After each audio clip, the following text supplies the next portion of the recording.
Hello படீஸ்! இந்த video vlog யாருக்குன்னு பார்த்தீங்களா இருந்தா, இது யாருக்குமே நான் ஹர்ட் பண்ணணுமென்ற ஒரு பதிவு இல்ல.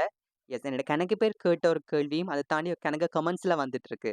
அது என்னன்னு பார்த்தீங்களா இருந்தா, "ஏனண்டா நீங்க லெஃப்ட் ஹேண்டால சாப்பிடுறீங்க? ஏனண்டா நீங்க இடக்கையால சாப்பிடுறீங்கன்ற" ஒரு கமெண்ட்ஸ் கணக்கா தொடர்ந்து தொடர்ந்து வருது. அந்த கணக்கு பேர் கேட்டுருக்கீங்க. அதுக்கான ஒரு கிளாரிஃபிகேஷன் வீடியோ தாங்க இது. நான் லெஃப்ட் ஹேண்ட் இல்லங்க. நான் ரைட் ஹேண்ட் தான் யூஸ் பண்ணேன். அது என்னன்னு பார்த்தீங்களான்னா, வீடியோ எடுக்கும்போது அந்த லேண்ட்ஸ்கேப் சேஞ்ச் பண்ண முடியாம இருக்கிறதால, ஸோ உங்களுக்கு பார்க்கும்போது அப்படி இருக்குது.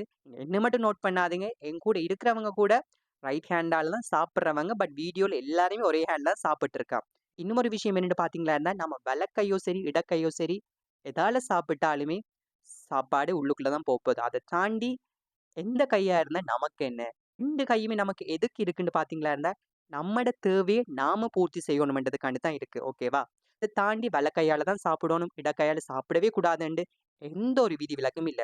லெஃப்ட் ஹேண்ட் ஆட்களும் இருக்காங்க, ரைட் ஹேண்ட் ஆட்களும் இருக்காங்க. ஸோ தயவு செஞ்சு இப்படியான ஒரு பதிவ போட்டு, லெஃப்ட் ஹேண்டா இருக்கிறவங்களையும் ஹர்ட் பண்ணாதீங்க. அண்ட் சில பேருக்கு ஹேண்டே இல்லாதவங்கள கூட அது ஹர்ட் பண்ணக்கூடிய மாதிரி இருக்கு. சரியா? ஸோ தயவு செஞ்சு இப்படியான ஒரு கேள்வி கேட்காதீங்க.